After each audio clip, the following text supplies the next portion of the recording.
और एक बात सुनो,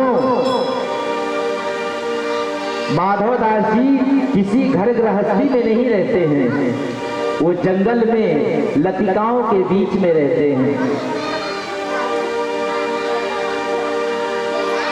और भगवान की अष्टयाम सेवा करते हैं। जब साधु संत महात्मा लोग भोजन कर लेते और पत्तल फेंक देते, तब माधवदास जी महाराज लतिकाओं से निकलते और उन पत्तलों से जो जूठन बचता था उसे इकट्ठा करते और मजे की बात सुनो, उसी से भगवान का भोग लगाते। एक बार देर हो गई माधवदास जी को, भूख बड़ी तेज लग रही थी, जल्दी जल्दी गए भगवान संतों का शीत प्रसादी इकट्ठा किया और भगवान को आज भोग लगाना भूल गए और महाराज माधवदास जी ने मुख में एक कौर रख लिया और वैसे याद आ गया कि मैंने तो भगवान को भोग नहीं लगाया, अब क्या करें। लीलत लाज लगे मन में, मन मोहन को नहीं भोगे लगायो। अगर अंदर लीलता हूं तो आज भगवान को भोग लगाए बिना पा रहा हूं और उगलता हूं तो संतन को यह शीत प्रसादी मुख से नहीं जाते गिरायो। अलीलत लाज लगे मन में, मन मोहन को नहीं भोगे लगायो। उगलता हूं तो संतों के शीत प्रसाद का अपमान होगा और निकलता हूं तो बिना भगवान को भोग लगाए पा रहा हूं। भई गति साप छछूंदर की, काह कहूं कछु सोचे न पायो और बीत गयो वह बार बिनीत, गई रजनी दिन दूसरे आयो, गई रजनी दिन दूसरे आयो। महाराज पूरी रात गुजर गई और दूसरा दिन आ गया। माधवदास जी उस कौर को मुख में रखे, न निगल रहे न उगल रहे। क्या परम भक्ति है भगवान के प्रति। महाराज कहते हैं ना, किसी से मेरी मंजिल का पता पाया नहीं जाता और जहां मैं हूं फरिश्तों से वहां जाया नहीं जाता। मोहब्बत के लिए कुछ दिल खास मखसूस होते हैं, ये वो नगमा है जो हर साज पर गाया नहीं जाता। दिन भर बैठे रहे, रात भर बैठे रहे, 1 लाख में जो दब जाए उसे जेर नहीं कहते और अपनी ताकत से जो इतराए उसे शेर नहीं कहते। दरबार इलाही ये मायूस ना हो ये बंदे, भगवान के घर देर तो होती है मगर अंधेर नहीं होता। दिन भर बैठे रहे, रात भर बैठे रहे, 2 दिन हो गया, भगवान कृष्ण प्रकट हो गए। बोल कृष्ण कन्हैया लाल की जय हो। और माधवदास जी को हृदय से लगा लिया, अंक में भर लिया। भगवान ने कहा माधवदास जी हम आपकी भक्ति से प्रसन्न हो गए, वरदान मांगिए। माधवदास जी कहते हैं प्रभु अगर आप वरदान देना ही चाहते हैं तो मुझे अपना सखा बना लो, अपना मित्र बना लो। भगवान ने आज माधवदास जी को अपना अभिन्न मित्र बना लिया। महाराज अभिन्न मित्र बनाया। माधवदास जी एक बुढ़िया के घर, एक वृद्धा माता के घर रोज जाते भिक्षा मांगने के लिए और वो वृद्धा माता रोज डांट करके भगा देती, लेकिन माधवदास जी का नियम जाना बंद नहीं किया उन्होंने। किसी ने कहा बाबा ये वृद्धा माता के यहाँ क्यों जाते हो? आपको गाली देती है फिर भी जाते हो। माधवदास जी ने कहा क्या करें, जो कोई नहीं देता वो ये बुढ़िया देती है। कुछ तो दे रही है, ठीक है, गाली ही सही। एक दिन माधवदास जी का नियम फिर चले गए, मिले माई भिक्षा श्रीमन नारायण। तो उसने माधवदास जी उस समय पर वो पुताई का काम कर रही थी पोते से, तो जो पोता फेंक करके मारा माधवदास जी को, तो माधवदास जी के छाती पे लगा और माधवदास जी बोले, संत माधवदास जी भी उत्तर इसी का देगा, पोता अगर दिया है तो जा तुझको पोता मिलेगा।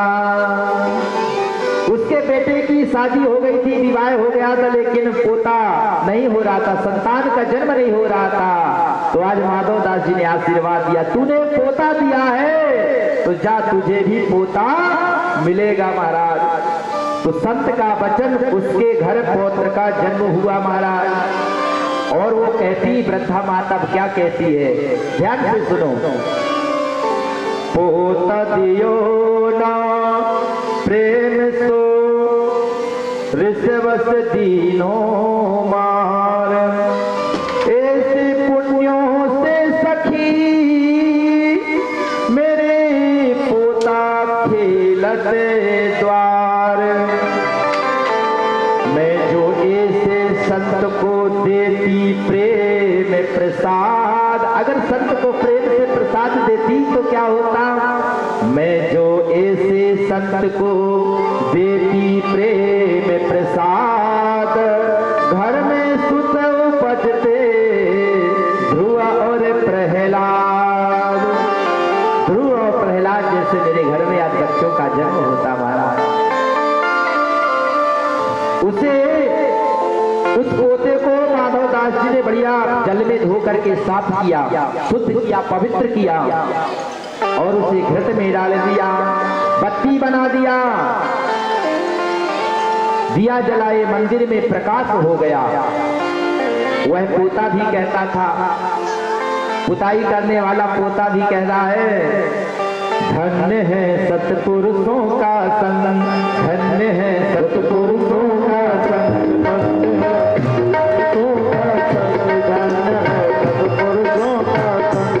धन्य है सत्पुरुषों का संग,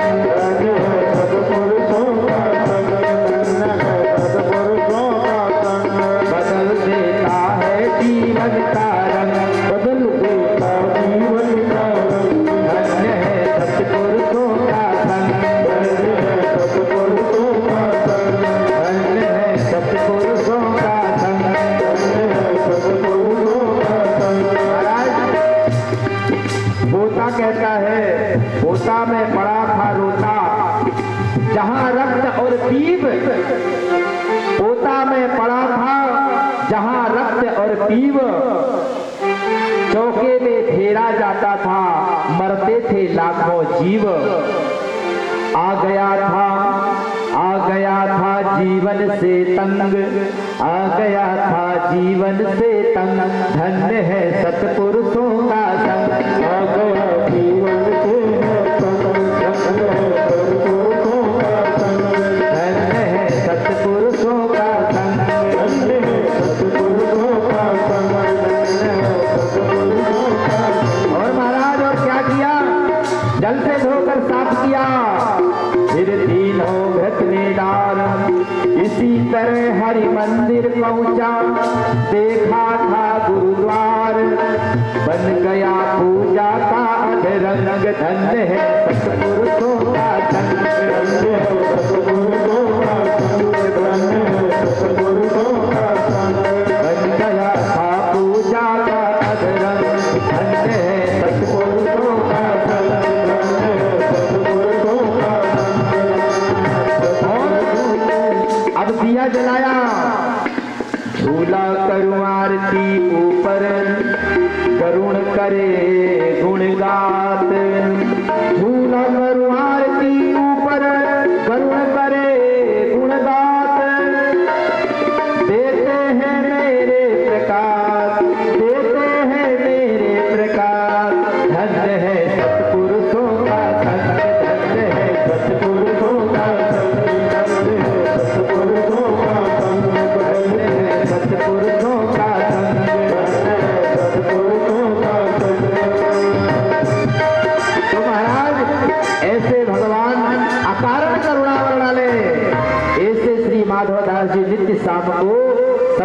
किनारे घूमने जाते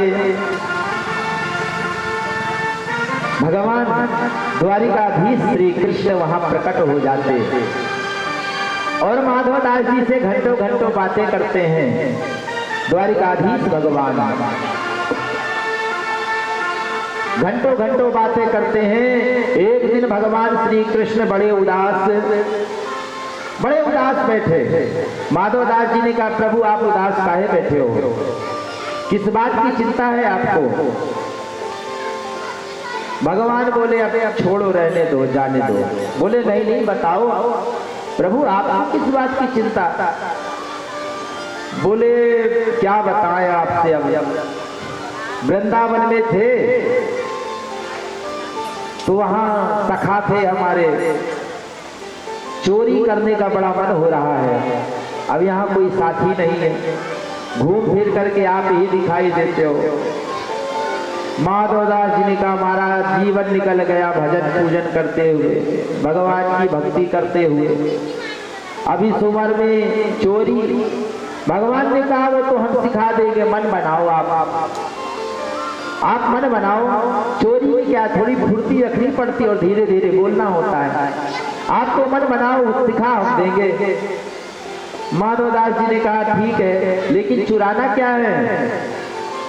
बोले जगन्नाथ के मंदिर के पास में जो बागीचा है, वहां के राजा के बागीचे में बहुत सुंदर सुंदर कटहल के फल लगे हुए हैं, कटहल की चोरी करना है। माधव दास जी बोले, महाराज यहाँ का राजा हमारा चेला है, हम अभी कहते हैं कि जितने फल चाहिए उतने पहुंचा करके चला जाएगा राजा। नहीं, वो तो मजा चुराने में है। ठीक है, तो चलो। माधव दास और भगवान श्री कृष्ण राजा के बागीचे में पहुंचे और माधव दास जी को कोई ज्यादा अभ्यास तो था नहीं महाराज। बागीचे में घुसे और माधव दास जी कहते, कन्हैया या वाले पेड़ में चढ़ूं कि या वाले पेड़ में चढ़ूं? बागीचे का माली बोला, अभी बताता हूं किस में चढ़ना है। भगवान ने तो किसी तरह एक बार छुपा लिया। भगवान ने कहा, हम कही थी धीरे धीरे बोलना, तुम यूं इतना तेज बोलोगे तो मंदिर का माली तो आ ही जाएगा। बोले इस वाले पेड़ में चढ़ जाओ। माधव दास जी को भगवान ने चढ़ा दिया, कहीं धोती उलझे कहीं कुछ, चढ़ गए। अब माधव दास जी बोले, कन्हैया या वाला तोड़ू कि या वाला तोड़ू? मंदिर का माली बोला, अभी बताता हूँ कौन सा तोड़ा। भगवान तो अंदर ध्यान हो गए। अब माधव दास जी उतर पाते जब तक तो बागीचे का माली आ गया। अब महाराज रात में ही 2 डंडे लगाए और माधव दास जी को रात भर बांध करके रखा। बोले सवेरे राजा के पास तुम्हें पेश करेंगे। सवेरा हुआ, बागीचे का माली माधव दास जी को बांधे राजा साहब के पास लिए जा रहा था।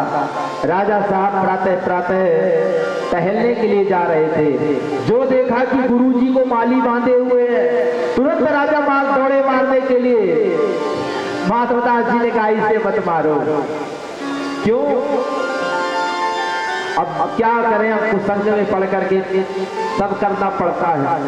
अब पिटने वाले काम करेंगे तो पिटेंगे ही। क्या हुआ बताइए गुरुदेव? बोले चलो घर ही बताएंगे। माधव दास जी को राजा घर लेकर के आए। बोले महाराज हम क्या बताएं, हमारे परम सखा हैं श्री कृष्ण भगवान, उनको बिना चोरी किए मन ही नहीं उनका लगता है। कहते ना बचपन की आदत बिगड़ी हुई है तो जल्दी से ठीक होए नहीं, तो कुसंग में रह करके हम भी चोरी करी। हम तो राजा को बड़ा कौतूहल हुआ कि आज मेरे कारण भगवान को चोरी करनी पड़ी और मेरे गुरुजी को बंधना पड़ा। तो राजा ने पूरा का पूरा बागीचा ही जगन्नाथ भगवान के नाम कर दिया।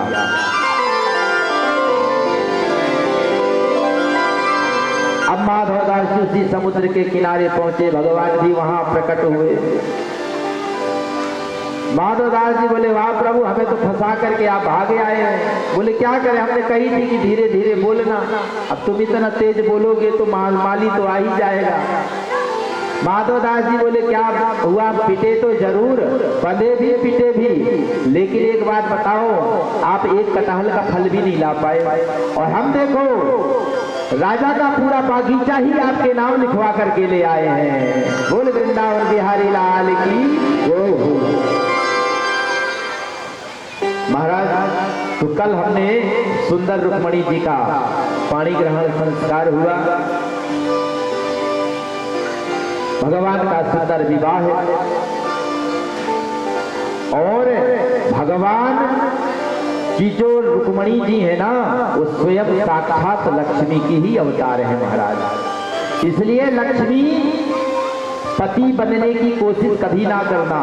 लक्ष्मी पुत्र बन सकते हो, लक्ष्मी को अपनी पुत्री भी मान सकते हो, और यदि कोई लक्ष्मी पति बनने का प्रयास करेगा तो शिशुपाल की तरह फिर रोना पड़ेगा। और लक्ष्मी तो केवल और केवल नारायण की है, और सदा नारायण की ही रहेगी। कामस्तु वासुदेवांतो दग्धा प्राग रुद्रमन्युना देहो प्रपत्तये भूयश्च मेव प्रत्यपत्यता। और महाराज प्रभु के रुक्मणी जी से प्रथम पुत्र हुए प्रद्युम्न महाराज, जो साक्षात कामदेव के अवतार हैं। बोले प्रद्युम्न महाराज की जय हो। भगवान क्रोधित होकर के कामदेव को भस्म किया था, और रति के बहुत बार बार याचना करने पर भगवान शंकर ने कहा था भगवान नारायण सुतः, और कहा था सुनो, जब द्वापर युग में कृष्ण अवतार होगा उस समय पर तुम्हारे पति कामदेव का जन्म भगवान कृष्ण के पुत्र के रूप में प्रद्युम्न के रूप में होगा। बोल प्रद्युम्न महाराज की जय हो। और महाराज जैसे ही प्रद्युम्न जी का जन्म हुआ तो एक संबरासुर नाम का दैत्य है, वह प्रद्युम्न जी का हरण करके ले गया। भगवान नारायण सुतः सम्रेण हस्तो गृहाता अहम ते धिकृता पत्नीरति कामो भवान प्रभु। और महाराज कामदेव जो प्रद्युम्न बने थे, प्रद्युम्न जी को सम्रासुर ने समुद्र में फेंक दिया। समुद्र में एक मछली थी, उस मछली ने निगल लिया, और उसी मछली को मल्लाह पकड़ करके सम्रासुर को भेंट कर दी महाराज। और उस मछली को जब काटा गया तो छोटे से नन्हे प्रद्युम्न जी का प्राकट्य हुआ। नारद जी ने कहा देवी रति जाओ अपने पति का ख्याल रखो। तो रति भी छद्म वेश बना करके प्रद्युम्न जी का लालन पालन करने में लग गई। और बहुत कम अवस्था में शीघ्र ही जब युवा अवस्था को हो गए प्रद्युम्न जी, तो मन में भेद आ गया, भाव बदल गए। मात्र भावामतिक्रम्य वर्तसे कामनीय था। प्रद्युम्न जी ने कहा ये कैसा भाव प्रकट हुआ। तब जो है रति ने बतलाया स्वामी मैं तो आपकी जन्म जन्म की पत्नी रति हूँ, और आपका जन्म इस सम्रासुर को मारने के लिए हुआ है। आप स्वयं साक्षात द्वारिकाधीश माता रुक्मणी के पुत्र हो, और आपका सबसे बड़ा शत्रु बैरी सम्रासुर है। फिर क्या कहा महाराज, प्रद्युम्न महाराज गए और सम्रासुर को ललकारा, ए सम्रासुर तेरा काल प्रद्युम्न तुझे ललकार रहा है। सम्रासुर ने जो सुना गजब हो गया, मेरा काल मेरे ही घर में पल रहा था और हमें ही पता नहीं। पूरे सैन्य शक्ति के साथ सम्रासुर ने आक्रमण किया प्रद्युम्न पर, भयंकर संग्राम हुआ, और अंत में प्रद्युम्न के हाथों सम्रासुर का उद्धार हो गया। महाराज बोल प्रद्युम्न महाराज की जय हो। और रति अपने पति प्रद्युम्न के साथ में भगवान श्री कृष्ण माता रुक्मणी के पास पहुंचे। माता रुक्मणी बड़ी प्रसन्न हो गई कि पुत्र बचपन में खोया था और मिला है तो पत्नी के साथ ही मिला है। राधे राधे बोलना पड़ेगा। सुखदेव जी कहते हैं राजन, भगवान के और भी विवाह हुए। सत्राजित नाम का एक राजा था, उसके पास एक चमचमाती हुई मणि थी जो कि 8 भार सोना प्रतिदिन देती थी। और सत्राजित की एक बहन थी जिसका नाम था सत्यभामा, और एक छोटा भाई था प्रसेन। भगवान के सैनिक गए और सत्राजित से कहा कि इस मणि को भगवान के खजाने में जमा कर दो। सत्राजित ने मना कर दिया, हमने घोर तपस्या करके सूर्य भगवान से इस मणि को प्राप्त किया है। मना कर दिया। सैनिक लौट करके आ गए। भगवान ने कहा कोई बात नहीं। एक दिन सत्राजित का छोटा भाई उस 8 भार सोना देने वाली मणि को गले में डाल करके खेलते हुए जंगल में शिकार के लिए निकल गया। लेकिन वहां पर एक सिंह सामने आया और सत्राजित के छोटे भाई को मार करके उस मणि को छीन ली और शेर चल दिया। उधर से जामवंत जी आ रहे थे, जो देखा शेर के पास में चमचमाती हुई मणि है, तो जामवंत जी ने उस शेर को मार करके उस मणि को अपने पास रख ली। और जामवंत जी ने वह मणि अपनी पुत्री जाम्बवती को जाकर के दे दी महाराज।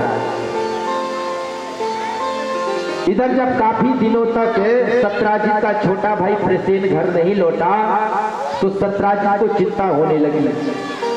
अंत में ढूंढने पर कहीं पर उसका अता पता नहीं चला, तो सत्राजित ने विचार किया कि हो ना हो ये द्वारिकाधीश का ही काम हो सकता है, क्योंकि मणि के लालच में कहीं ऐसा तो नहीं कि मेरे भाई की ही हत्या कर दी हो। केवल शंका है। पत्नी से कहा देवी मुझे केवल शंका हो रही है, कहीं ऐसा तो नहीं द्वारिकाधीश मेरे भाई को मार के उस मणि को ले लिया हो। मणि पहले भी मांग रहे थे, हमने मना कर दी थी। अब महाराज पत्नी को, स्त्री को अगर कोई गुप्त रहस्य पता चल जाए, कितने दिन छिपा सकती है।